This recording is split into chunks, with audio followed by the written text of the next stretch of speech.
Bueno, continuamos con más información en el resumen de las 20 horas, con lo más destacado, por supuesto, de la información. Y lo más destacado ha sido el sismo de 6.7 grados en la escala de Richter que impactó varias comunidades del país en regiones del suroccidente de Guatemala. Estamos viendo ahora, les vamos a compartir unos videos, los cuales nos fueron hechos llegar a través de las redes sociales y que nos compartieron a través de diferentes localidades donde se sintió el sismo bastante fuerte. Vea este video que vemos en pantalla en este momento. Es una manera en la cual un internauta graba el momento preciso de este sismo que sacudió gran parte del país y que ahora nos tiene a todos en alarma y en alerta a las instituciones que están a cargo de evaluar los daños. Y vea usted, la magnitud era de 6.7 grados. Epicentro nuevamente en el Pacífico, y uno de los lugares más afectados ahora fue el departamento de Suchitepeques, pero también fue sensible en muchas comunidades, como lo fue también en el oriente del país, Jalapa, Jutiapa, Zacapa y diferentes lugares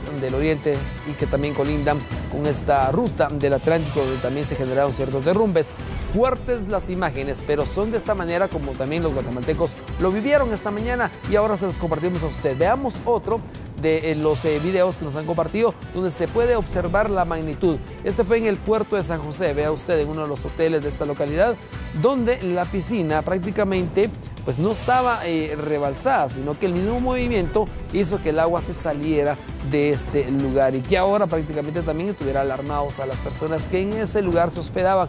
Definitivamente fueron algunos despertados con este fuerte sismo, otros fueron sorprendidos al momento de desayunar, muchos se trasladaban a lugares de trabajo y estudios, y otros ya se encontraban trabajando. Así que este sismo de grandes magnitudes de 6.7 grados sorprendió a muchos en el país, tal y como lo muestra en el sur, allá en el puerto de San José, en este video que nos comparte prácticamente los amigos del puerto en este reconocido hotel de esta localidad. Ahora hay que tomar las precauciones necesarias y desde luego recordemos de esta magnitud, recordemos el 6.7 grados de este sismo que sacudió gran parte del país esta mañana, y de qué manera también evaluaron los daños.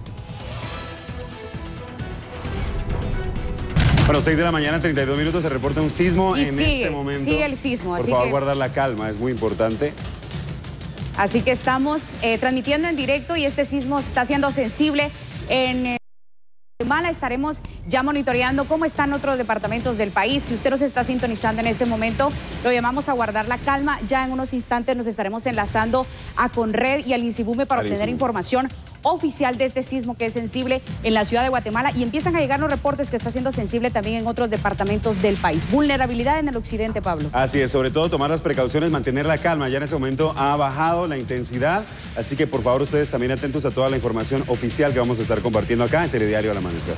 Nuevamente el temor se apoderó de los guatemaltecos tras un movimiento telúrico que se registró a las 6:30 de la mañana de hoy, de 6.7 grados de magnitud en la escala de Richter, donde el epicentro se situó en Suchitepeques y fue sensible en la mayor parte del país. El evento sísmico que se registró en las horas de la mañana fue en las costas del Pacífico frente a Escuintla, con una magnitud de 6.7, magnitud de momento, a una distancia epicentral de 115 kilómetros de la ciudad de Guatemala, con una profundidad de 39 kilómetros. Este evento tiene una intensidad de magnitud, intensidad 5 en la escala modificada de Mercalli acá en la ciudad de Guatemala. Hasta el momento continúan los monitoreos por las diferentes áreas para verificar los daños. Asimismo, se recomienda mantener la calma, verifique sus áreas de evacuación y recuerde alistar la mochila de las 72 horas por cualquier eventualidad. Bueno, imágenes que veíamos en los estudios de acá de Teletenango, donde varios compañeros de los noticieros hermanos sufrieron de alguna manera también este susto, pero mantuvieron la calma, y eso es lo que recomendamos en TN23, que usted mantenga la calma en cualquier momento determinado para evitar arriesgarse en distintos lugares. Ahora bien, tras este fuerte sismo, autoridades de la Conred y también del INSIBUME verificaron los daños ocasionados y dieron a conocer detalles oficiales. Luego de este sismo registrado a las 6 horas con 31 minutos, el cual tuvo una magnitud de 6.7 grados, registrándose a 112 kilómetros al sur del departamento de Suchitepeques, este sismo tuvo mayor sensibilidad en los departamentos al sur del país, principalmente en Escuintla, Santa Rosa, Jutiapa, Retaluleu, Suchitepeques y también en el departamento de Guatemala. Inmediatamente pues se inició una comunicación constante con las coordinadoras locales para la reducción de desastres, también coordinadoras municipales, delegados regionales y delegados departamentales iniciaron los monitoreos respectivos a las áreas donde se ubican. Hasta el momento se tiene ya reporte de daños leves en el departamento de Zacatepeques, principalmente en Antigua Guatemala, también en Alotenango y en Ciudad Vieja. Ahora bien, nos vamos a trasladar a la ciudad colonial Antigua Guatemala porque también varias edificaciones en este lugar que mantienen una construcción muy antigua resultaron con serios daños tras este movimiento telúrico. El sismo de 6.7 grados en la escala de Richter afectó la Antigua Guatemala, Zacatepeques. El Centro de Operaciones de Emergencia dio a conocer un reporte preliminar de daños en dicho departamento. Se registraron fisuras en las ruinas de San Jerónimo al final de la calzada Santa Lucía. Un derrumbe de sección en una casa en la Sexta Avenida Norte Final. Un derrumbe en 3 puntos de la carretera que conduce a la aldea El Hato. Un pequeño derrumbe en camino vecinal en caserío El Astillero, El Hato. Se reportó la caída de árboles por un derrumbe en el kilómetro 38 en la carretera hacia aldea San Cristóbal, El Alto. También se registró un derrumbe. Un desprendimiento mínimo en una pared del rancho Nimajay, en la quinta calle Poniente, en la aldea Vuelta Grande. El transformador de un poste sufrió daños. Rumbo a la aldea San Bartolomé Becerra cayó un paredón de adobe de 40 metros aproximadamente. Además, la bóveda de la iglesia del Calvario y el salón comunal en la aldea San Bartolomé Becerra presentaron daños en algunas columnas.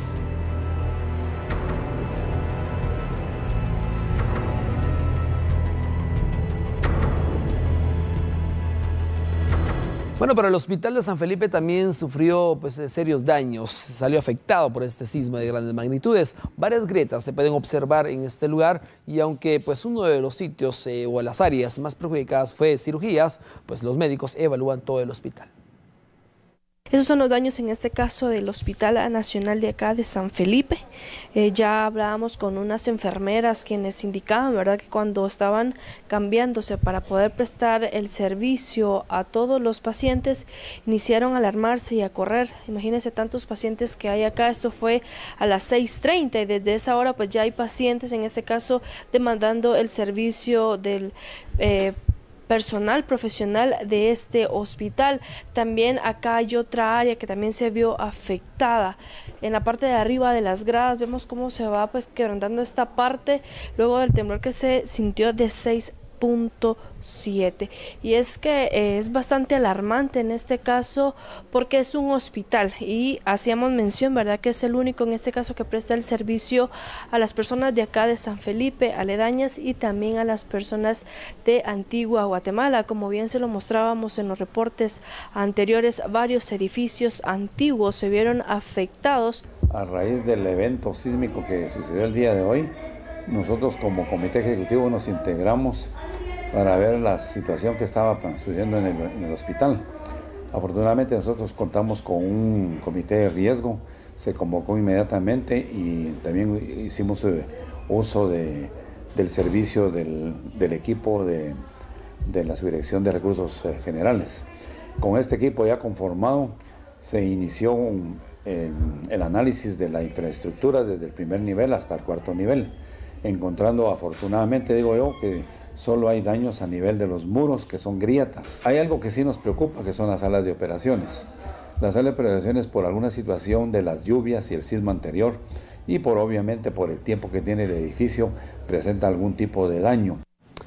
Y vea usted, nos vamos a trasladar ahora a Huehuetenango, y es que después de la luz de este derrumbe prácticamente de grandes proporciones, 5 viviendas más fueron soterradas por esta luz y definitivamente estamos hablando que son parte de las consecuencias de estas condiciones climáticas. Esto sucedió en la aldea Chejoc, en San Sebastián, Huehuetenango, provocando temor entre los propietarios, y esto debido a las constantes lluvias registradas en los últimos días. La Brigada Especial de los Bomberos Voluntarios se hicieron presentes en el lugar, evacuando a más de 50 personas que se encontraban en el área afectada. Además, no se registraron pérdidas humanas, solo daños materiales. Pero estos daños materiales han sido cuantificados y de hecho evaluados por parte de las instituciones que ahora han decretado precisamente una alerta en este lugar, y alarmados están los pobladores definitivamente por esta serie constante de derrumbes y deslaves en esta región, que de hecho ya se está evaluando los suelos por parte de geólogos de la Coordinadora Nacional para la Reducción de Desastres CONRED. Así que continuamos evaluando los daños que se han originado en el país. Estamos hablando también en el departamento del Quiché, por ejemplo, que el sismo registrado esta mañana no solamente causó alarma en la población, además de ello provocó serios daños en estructuras. Tal es el caso de una pared en una de las calles del departamento, principales calles de este departamento del Quiché, que provocó alarma en quienes transitaban en ese momento por el lugar. De inmediato, personal de la municipalidad de la localidad se hicieron presentes al lugar para retirar los escombros y liberar el paso, para que de esta manera fuera fluido el tránsito vehicular. Y hay que tomar en cuenta que esta magnitud de derrumbes definitivamente sorprende, y esto no se puede en determinado momento prevenir, ya que los suelos están saturados al 100% en esta localidad, así como varios tramos carreteros del país. Ahora bien, hagamos un recuento de los daños por este sismo de grandes magnitudes de 6.7 grados, específicamente que ha dado a conocer la Coordinadora Nacional para la Reducción de Desastres CONRED, que publicó el recuento de estos daños tras el movimiento telúrico registrado esta mañana. 52 incidentes, 52 personas afectadas, 9 damnificados, 4 personas heridas, 7 atendidas, 5 viviendas con daños leves, 4 con daños moderados, 8 carreteras afectadas, además de 9 escuelas que también sufrieron daños parte de la estructura de los establecimientos, 6 iglesias y 11 edificios afectados, un puente destruido totalmente. Afortunadamente, en esta ocasión no se reportan personas fallecidas ni heridas, pero sí cuantiosas pérdidas materiales. Este sismo fue sensible en Guatemala, Zacatepec, Escuintla y parte del norte del país y occidente. Bueno, ante el fuerte sismo de esta mañana, el Centro de Bienestar Social del departamento de Totonicapán específicamente fueron notificados de la suspensión de clases, ya que el edificio sufrió serios daños por este movimiento. La directora del Centro de Bienestar Social en Totonicapán, luego de inspeccionar que la instalación sufrió daños en su estructura debido al fuerte sismo, decidió suspender las clases para resguardar la integridad de los niños. Gracias a Dios todo está tranquilo, pero sí tenemos algunos daños en el Centro de Atención Integral Totonicapán, el cual pudieron ver ustedes. Hay una rajadura en la cocina del centro, tenemos también en la pared del patio de atrás. Acá en la entrada principal del centro también tenemos unas rajaduras, así es que nosotros tomamos la decisión de suspender las clases el día de hoy. Preliminarmente, la Dirección Departamental de Educación en Totonicapán dejó a criterio de los directores la suspensión de clases como parte de los protocolos de emergencia que se debe guardar para proteger de cualquier riesgo a la comunidad educativa. Todos pues aquí sorprendidos por esta situación de los temblores, pues yendo a recoger a mi hijo al colegio porque tomaron la decisión, la dirección de suspender actividades.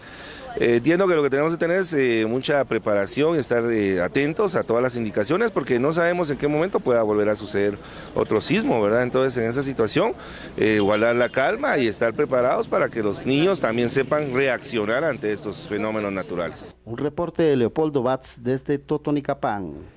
Y vea usted, la combinación de estas fuertes lluvias, de los derrumbes y también de la actividad sísmica de grandes magnitudes como el de esta mañana de 6.7 grados en la escala de Richter, pues existe la probabilidad de más derrumbes, pero en comunidades del departamento de San Marcos. Yarixa y Carlos son niños de la comunidad de Isquihuila de Aldea Las Lagunas del municipio de San Marcos. Se quedaron en casa después del temblor de 6.8 grados Richter, sensible a las 6 de la mañana con 30 minutos en el territorio nacional. Allá está el pedazo, allá. Los padres de familia prefieren tenerlos cerca, debido a que el centro educativo tiene daños en su infraestructura desde el primer terremoto registrado en 2012, y con cada movimiento telúrico pone en peligro a estudiantes y maestros. Invitamos a las autoridades para que tomen cartas en el asunto y nos pudieran hacer una escuela para el bienestar de la educación en este lugar. La comunidad está asentada entre laderas y con las fuertes lluvias y los temblores constantes, sus habitantes corren para salvar sus vidas a otras comunidades. Se van para la escuela o la iglesia evangélica que está aquí en el caserío. Ahí se les da abrigo y se van muchas de este sector para allá. La ayuda de las autoridades municipales o gubernamentales es escasa. Con sus propias manos y recursos económicos construyeron un puente de madera para que una parte de los vecinos tengan una salida en caso de darse un fenómeno natural. La preocupación de los habitantes es la deforestación incontrolada que hay en la montaña, que en el futuro puede provocar deslizamientos de tierra y dejar sepultada a la comunidad. Sí, es muy peligroso porque como estamos en bajo de lomas, entonces por eso es que se piensa pues cuando hay temblores porque estamos en joya. Según datos de la Coordinadora Nacional para la Reducción de Desastres CONRED, el 60% del departamento de San Marcos es vulnerable a deslizamientos de tierra e inundaciones debido a la topografía. Por ahora, el sismo no dejó daños materiales en los 30 municipios del departamento de San Marcos, según dieron a conocer los cuerpos de socorro. Reporta desde San Marcos, Carlos Barrios. Bueno, y continuamos en el departamento de San Marcos porque laderas, montañas y cerros deben ser monitoreados constantemente por el nivel de derrumbes y deslaves que podría registrarse tras los últimos sismos en el país, acompañados, por supuesto, por las fuertes lluvias. Sí, bueno, miren, recordemos, para informar un poco a la población, podemos tener en este tipo de fenómenos, por supuesto, el colapso o los daños estructurales en viviendas, en edificios o infraestructura, pero también podemos tener la ocurrencia de fenómenos de deslizamiento, ¿sí? Dos de los detonadores de los deslizamientos, los detonadores típicos de deslizamiento son las lluvias intensas o prolongadas y la sismicidad pues intensa. Básicamente en este caso estamos ante dos fenómenos que activan sismos, ¿sí? El conocimiento de los ciudadanos sobre qué hacer ante un desastre es importante, junto al monitoreo de las zonas donde residen. La preparación de las comunidades empieza por la organización comunitaria y pues que hayan actividades como de monitoreo, ¿sí? No estaría de más que las mismas comunidades hagan ciertas brigadas para identificar dónde hay zonas ya propensas a deslizamiento, zonas que presenten algún tipo de agrietamiento que pueda en algún momento generar un deslizamiento. Bueno, Guatemala tiene un déficit de 1.5 millones de viviendas, motivo por el cual las familias buscan las zonas de alto riesgo, vulnerables, debido a la necesidad que existe de contar con un hogar para ellos y su familia. La mayoría de viviendas que necesitan una mejora en su estructura se concentran en el área rural, siendo de 1.095.000 unidades y 450.000 en el área urbana. El déficit habitacional de viviendas es el segundo más grande de Centroamérica.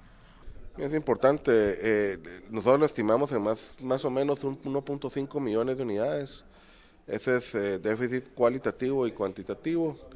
Es un déficit importante, estamos generando al día de hoy alrededor de 30 a 35 mil unidades al año, lo que significaría es que nos tomaría casi 50 años poderle hacer frente a ese déficit. Por eso es importante y creemos que el gobierno de la República está tomando pasos en ese sentido de crear políticas públicas que permitan la construcción de esa vivienda social que tanto falta hace. Una de las recomendaciones es la pronta aprobación de la ley de interés preferencial que permitiría disminuir las tasas de interés para adquirir las casas a bajo costo. Eso es, creo yo, importante. De nuestro lado estamos empujando muchísimo el tema de código de construcción y de construcción segura y de forma responsable, que creo que es lo que nos toca a nosotros. Y tercero, creo que de forma conjunta buscar soluciones innovadoras. Hoy veíamos, por ejemplo, la parte importante de cómo se ha transformado la oferta de vivienda, de ser vivienda unifamiliar en terreno único. Bueno, y vea esto, los daños registrados en diversos tipos de inmuebles a causa de los últimos sismos deben ser un llamado para evitar la contratación de personas que carecen de la aplicación de normas internacionales de construcción para la prevención de desastres. Recalco de nuevo que el problema es que todavía tenemos muchísimas viviendas muy antiguas que no fueron diseñadas de esa forma. Y si bien en el terremoto del 76 no sufrieron, no significa que en un terremoto que esté ubicado en otra parte o más cerca de donde estén construidas no se vaya a presentar este daño. La construcción empírica, como mencionaba al principio, eso también es muy arriesgado. O sea, encuentra uno viviendas de hasta 5 pisos de altura donde se fue haciendo uno en uno sin ninguna supervisión y no siguiendo ningún estándar internacional de construcción. Eso sigue siendo lamentablemente un riesgo. Construidas humildemente, han sido afectadas también las de algunos proyectos. Es por ello que recomiendan, a la hora de comprar una vivienda, consultar por la constructora y el uso de normas internacionales de resistencia. A veces las cosas tienden a verse un poco más dramáticas de lo que son, pero definitivamente Guatemala cuenta con profesionales de primer orden mundial para analizar daños y para determinar qué tan grave puede ser el daño de una vivienda en particular. La otra es que a la hora de adquirir vivienda, pues se aboquen con empresas reconocidas y se aseguren que se está cumpliendo con las normas locales e internacionales de construcción y que estén avaladas por una serie de instituciones que tengan todos sus permisos adecuados.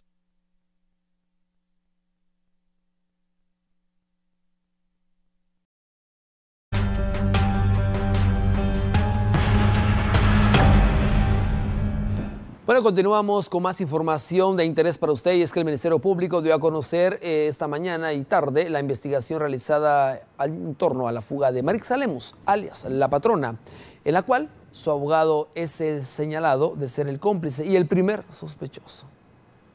La fuga de Marixa Lemus, alias La Patrona, de la cárcel de máxima seguridad ubicada en el interior del cuartel Mariscal Zavala, dejó varias interrogantes. Las respuestas hoy fueron reveladas en la conferencia de prensa que otorgó el Ministerio Público y la Policía Nacional Civil, donde se detalló la investigación. 5 personas son señaladas de coordinar la fuga. 3 fueron capturados hoy, entre ellos el abogado de La Patrona, Benjamín Estrada. Es señalado de haber ayudado a evadir la seguridad de la cárcel, sacándola dentro de un compartimento secreto en un pick-up en horas de la noche del 10 de mayo. La seguridad.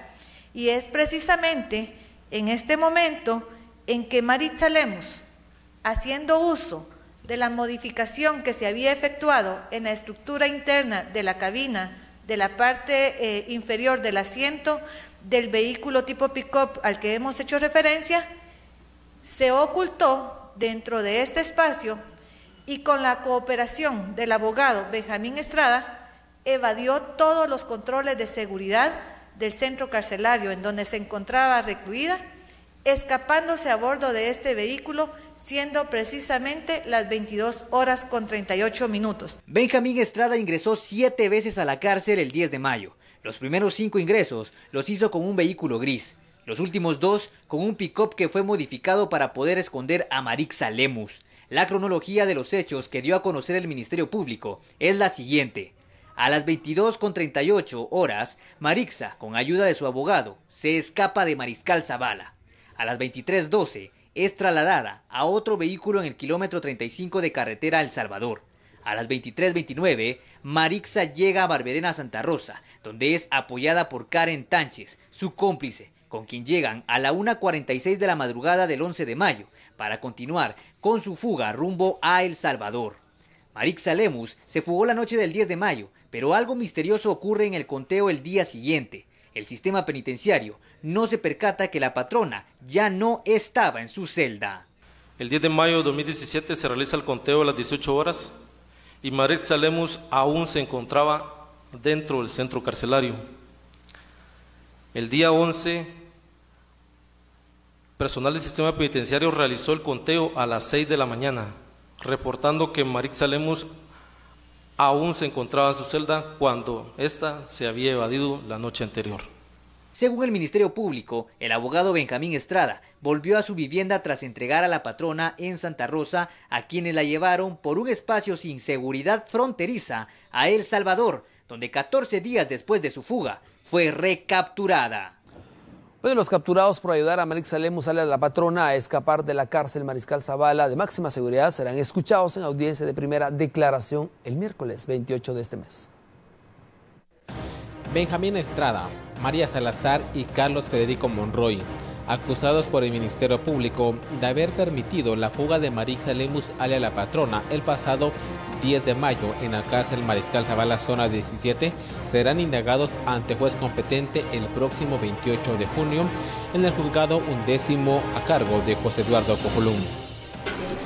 El Ministerio Público, que es el encargado de la investigación, él le va a explicar con detalles cada una de las particulares y sobre todo está obligado a demostrar si efectivamente hay indicios de que ustedes hayan podido participar en lo que fue la evasión de la señora Maritza Edelmira Lemus Pérez. Pero la diligencia completa se va a llevar a cabo cuando esté presente el Ministerio Público. Y a raíz de esto solo le voy a explicar que el delito por el cual el Ministerio Público considera que tengan una participación y pidió la orden de aprehensión de ustedes es el delito contenido en el artículo 471, si no me equivoco, que identifica como cooperación a la evasión,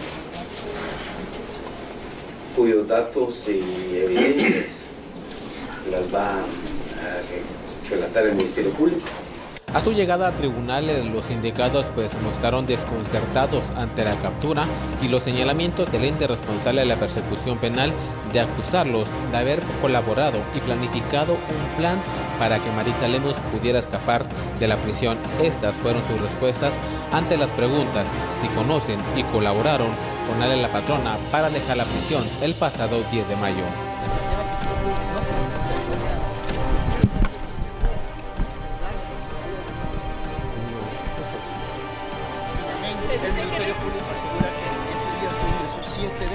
No, no sé. Y que hay videos donde usted ingresa en el vehículo. También se supone que modificó su carro para que fuera transportada a Maritza. ¿Qué opina de eso? Modificó su vehículo para que Maritza fuera transportada ahí. No, esos señores. Por favor, déjame despacio, que el señor viene con malo.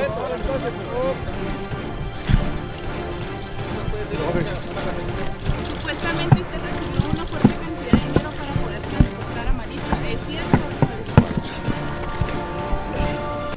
Y me aboqué a la DEIC y la DEIC me prometió algo que no me cumplió. El señor Cisneros me dijo que yo no tenía nada que ver porque solo había vendido el carro. Lo acompañé hasta Ciudad Pedro de Alvarado, les compré un teléfono que él mandó a comprar y miren dónde me tienen. Así son donde es el Guatemala. ¿Cuál es el trato? De homicidios. Trato no, porque no tengo nada que ver, señorita. Trato no, de mi hijo. Mi hijo no está aquí, no tengo por qué darle el nombre. Le estoy diciendo lo que le interesa. Que el señor Cisneros de homicidio me dijo que él iba a estar ahí conmigo, buscó apoyo, me hizo comprar un teléfono y mira dónde estoy, aquí estoy capturado. ¿Había complicidad de ellos para la fuga? No, que yo sepa no había complicidad para la fuga, pero ¿qué están tapando? ¿Por qué me tienen aquí? ¿Lo están usando usted? Obviamente, ¿por qué dice el ministro de Gobernación que por la policía fueron a dar con Maritza?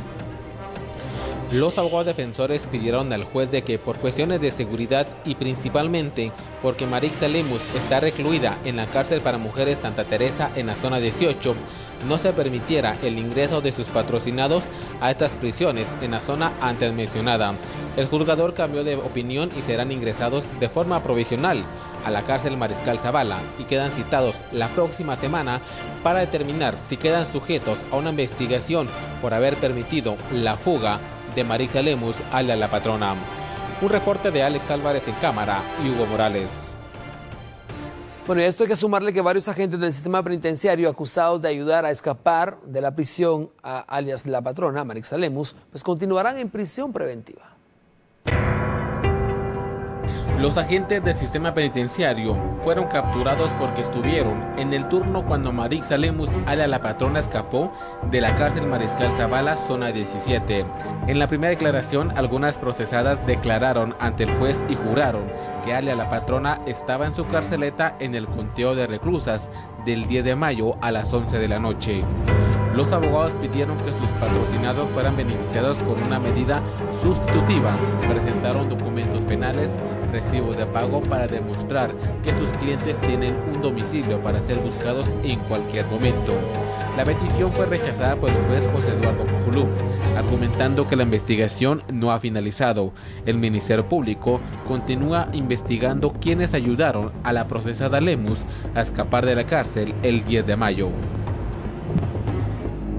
Bueno, y para ampliar este tema de la captura del abogado y otras personas más involucradas a la fuga de Marixa Lemus, me acompaña el licenciado Stu Velasco, subdirector de la Policía Nacional Civil, quien también tiene una trayectoria de la captura, recaptura y nuevamente ahora pues también volver a las rejas a la patrona, y Juan Víctor Castillo profundizando en el tema de la investigación periodística. Iniciamos hablando, ¿qué logística se utilizó para poder con inteligencia detectar y reconstruir la escena de esa noche, para poder detectar que esa misma noche se había fugado de Mariscal Zavala? Muchas gracias, licenciado Axel y TN23 por este espacio de rendición de cuentas. Destaca el talento humano de la Policía Nacional Civil con peritos expertos de video forense, software que son capaces de poder ordenar la información digital que PNC recolecta en primer momento, y sobre todo un análisis de los expertos policiales para comprender el modus operandi y con esta metodología utilizar los software que poseemos en video forense de PNC, y eran los que estaban proyectando en la conferencia de prensa. Esto lo que da es cerciorarnos que ese hecho ocurrió, los instrumentos del delito, y a partir de ahí trazar los horarios críticos de la investigación criminal para que entonces los equipos de inteligencia policial que están en el terreno realizando la investigación criminal puedan plotear la ruta de evasión y escape y establecer cuál fue la que utilizaron. Definitivamente, Juan Víctor, es que estamos hablando de 7 visitas en el mismo día y la última es a las 9:35 y sale 2 horas después. Suficiente tiempo para poder hacer todo lo que hizo. Lo que en realidad fortalecía todo el proceso de investigación que está mencionando el licenciado Stu Velasco, y como periodista la consulta que nos hacíamos varios medios era quién había abierto esa puerta, esa reja, es que estaba cerrada, para permitir que ella ingresara a ese vehículo y se diera la fuga. Pero también llamó mucho la atención el allanamiento que hace DEIC días después de la evasión en la casa del abogado Benjamín. Localizan un compartimiento oculto, licenciado, y se entiende que acá la patrona prácticamente se escondió durante la evasión. ¿Es cierto esto, licenciado? ¿Utilizaron este compartimiento? Así es. Nos centramos en la escena de crimen, en la primaria, donde ocurre la fuga, y localizamos los vehículos que ingresan y salen en el horario aproximado de la fuga. Allanamos, después de una investigación realizada por expertos policiales, la residencia del abogado, localizamos un vehículo que había ingresado, y después de un expertaje por parte de peritos de la Policía Nacional Civil, encontramos un compartimento que daba los indicios y la lógica que ahí podía ocultarse un ser humano. Entonces, lo que nos decía es, si el vehículo está en la escena de crimen primaria, ingresa al punto en donde se encuentra alias la patrona, sale en las horas aproximadas de la fuga, y el abogado había hecho un reconocimiento no solo del inmueble, sino de las rutinas que existían ahí, todo decía que él era parte de la estructura, pero había que probarlo. Entonces, en ese momento, los esfuerzos de investigación criminal en materia de video forense, de análisis intercomunicacionales, de reconocimientos, porque nos decíamos, ¿cuál es la frontera más cercana y cuánto tiempo hay del Mariscal Zavala para Pedro Alvarado? 67 minutos en ese horario. Exacto. ¿Cuánto hay para Tecumán? 5 horas. Entonces el tiempo era importante. Entonces la hipótesis que nos formulamos los expertos policiales es, esa es la ruta que pudo haber tomado. Verifiquemos. Y en efecto se capta que esos vehículos tienen esa trayectoria. A partir de ahí, la reacción inmediata y el cerco internacional que Policía Nacional Civil realiza a través de la Interpol, sus equipos de investigación, rinden sus frutos de la detención y hoy la desarticulación de la estructura que operó. ¿Ella viaja oculta todo ese trayecto que está mencionando o en el escenario aparece un familiar? Lo más probable hasta el momento, y tenemos que seguirlo demostrando, es que haya existido un transbordo de vehículo alrededor del kilómetro 22 y 25 de ruta al Salvador, en donde transborda el vehículo con un apoyo posiblemente familiar y continúa Un la vehículo ruta que llamara menos la atención. y este regresa a la ciudad capital. Entonces, ese escenario es el que la investigación criminal profesional de Policía Nacional Civil nos devela hoy. Y es por eso que un juez competente observa la investigación criminal de la Policía Nacional Civil, porque tiene que ir en el expediente jurídico y dice, tengo suficiente base de investigación criminal de la PNC de Guatemala para girar una medida coercitiva que es la orden de aprehensión. Ahora yo le digo algo. Hablamos de esa noche, 7 visitas, el mismo abogado, y la última la hace a otro cliente que no era la patrona, y luego visita la celda de la patrona, ya habían sospechas. Ingresa y sale 2 horas después en este mismo vehículo y dejan 2 almohadas. Toda una escena de película. Como una película. Exacto, pero sucedió. Y luego se da la alerta hasta primera hora del otro día. Definitivamente existe vinculación del sistema penitenciario. Existe una manipulación, existe también mucha plata, porque se encontró plata en ese mismo allanamiento, y plata que tal vez puede ser esta procedencia de que se estuvo pues comprando prácticamente voluntades. Ahora, para finalizar, licenciado Velasco, estamos hablando de estructuras muy bien organizadas, donde ya no solo se trata de criminales, se trata de profesionales involucrados en el crimen organizado. Veámoslo en el contexto estratégico de seguridad hemisférica. Esta es una estructura criminal que operaba en Guatemala y en El Salvador quería arraigarse. Entonces el impacto que Policía Nacional Civil ha logrado es desarticular una estructura criminal que amenazaba a la región centroamericana. Y eso es un impacto que se da con otros países también. El compartir la información entre PNC Guatemala, PNC El Salvador, mantener esa comunicación. ¿Cree usted que ese es el éxito? Así es la compresión estratégica de Policía Nacional Civil en el contexto hemisférico y regional de que debemos evolucionar a una seguridad y una investigación tripartita, Honduras, El Salvador y Guatemala, que fue el éxito de esta operación. Excelente. Bueno, agradecemos entonces al licenciado Stu Velasco, subdirector de la Policía Nacional Civil, haber revelado detalles importantes de cómo se dan las investigaciones, la logística para poder recapturar nuevamente a una prófuga que es muy peligrosa de la justicia, y sobre todo también a ti, Juan Víctor Castillo, por profundizar en el tema periodístico. Licenciado, este es un paso más para seguir creyendo en nuestra justicia. Muchas gracias, así es, un llamado a la denuncia y que todos los guatemaltecos sepan que existe una PNC Guatemala profesional que tiene cobertura en toda la República las 24 horas del día. Excelente. Bueno, ahora vamos contigo, Heidi Melgar, con otra información.